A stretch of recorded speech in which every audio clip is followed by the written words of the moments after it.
ವೀಕ್ಷಕರೇ ನಮಸ್ಕಾರಗಳು. ಆರ್ ವಿರುದ್ಧದ ಪಂದ್ಯಕ್ಕೂ ಮುನ್ನವೇ ಆರ್ಸಿಬಿ ತಂಡದಲ್ಲಿ ಇದೀಗ ದೊಡ್ಡ ಬದಲಾವಣೆ ಕಂಡಿದೆ.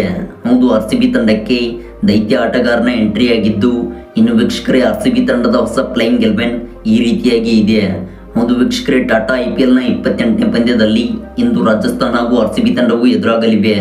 ಇನ್ನು ವೀಕ್ಷಕರೇ, ಈ ಒಂದು ಹೈ ವೋಲ್ಟೇಜ್ ಪಂದ್ಯಕ್ಕಾಗಿ ಇದೀಗ ರಾಯಲ್ ಚಾಲೆಂಜರ್ಸ್ ಬೆಂಗಳೂರು ತಂಡವು ದೊಡ್ಡ ಬದಲಾವಣೆ ಮಾಡಿದೆ. ವೀಕ್ಷಕರೇ, ಈ ವಿಡಿಯೋದ ಸಂಪೂರ್ಣ ಅಪ್ಡೇಟ್ಸ್ ಬಗ್ಗೆ ತಿಳಿಯೋದಕ್ಕಿಂತ ಮುಂಚಿತವಾಗಿ ಇವತ್ತಿನ ಪಂದ್ಯದಲ್ಲಿ ನಮ್ಮ ಆರ್ಸಿಬಿ ತಂಡವು ಕಂಬ್ಯಾಕ್ ಮಾಡುತ್ತೆ ಎಂದರೆ ಈ ಕೂಡಲೇ ಈ ವಿಡಿಯೋಗೊಂದು ಲೈಕ್ನ ವ್ಯಕ್ತಪಡಿಸಿ. ಹೌದು, ನೀವು ಮಾಡುವ ಪ್ರತಿಯೊಂದು ಕಾಮೆಂಟ್ಸ್ ಹಾಗೂ ಲೈಕ್ಸ್ಗಳಿಂದ ನಮ್ಮ ರಾಯಲ್ ಚಾಲೆಂಜರ್ಸ್ ಬೆಂಗಳೂರು ತಂಡಕ್ಕೆ ಮೋಟಿವೇಶನ್ ಸಿಗಬಲ್ಲದು. ವೀಕ್ಷಕರೇ, ಇನ್ನು ಈ ವಿಡಿಯೋದ ಮೇನ್ ಟಾಪಿಕ್ ಕಡೆಗೆ ಹೋಗುವುದಾದರೆ ವೀಕ್ಷಕರೇ, ಇಂದು ಟಾಟಾ IPL ನ 28ನೇ ಪಂದ್ಯದಲ್ಲಿ ರಾಜಸ್ಥಾನ ಹಾಗೂ ಬೆಂಗಳೂರು ತಂಡವು ಎದುರಾಗಲಿವೆ. ಇನ್ನು ವೀಕ್ಷಕರೇ, ಈ ಒಂದು ಪಂದ್ಯದಲ್ಲಿ ವಿನ್ನಿಂಗ್ ಪ್ರಾಬಬಿಲಿಟಿ ರಾಯಲ್ಸ್ ತಂಡವು 47% ಹಂಚಿಕೊಂಡರೆ ಇತ್ತ ರಾಯಲ್ ಚಾಲೆಂಜರ್ಸ್ ತಂಡವು 53% ಹಂಚಿಕೊಂಡಿದೆ. ಹೌದು, ಈ ಒಂದು ಹಂತದಲ್ಲಿ ಆರ್ಸಿಬಿ ತಂಡವು ಮುನ್ನಡೆ ಪಡೆದುಕೊಂಡಿದೆ. ಇನ್ನು ವೀಕ್ಷಕರೇ, ಈ ಒಂದು ಪಂದ್ಯಕ್ಕಿಂತ ಮುಂಚಿತವಾಗಿ ಇದೀಗ ರಾಯಲ್ ಚಾಲೆಂಜರ್ಸ್ ಬೆಂಗಳೂರು ತಂಡಕ್ಕೆ ದೈತ್ಯ ಆಟಗಾರನ ಎಂಟ್ರಿ ಆಗಿದೆ.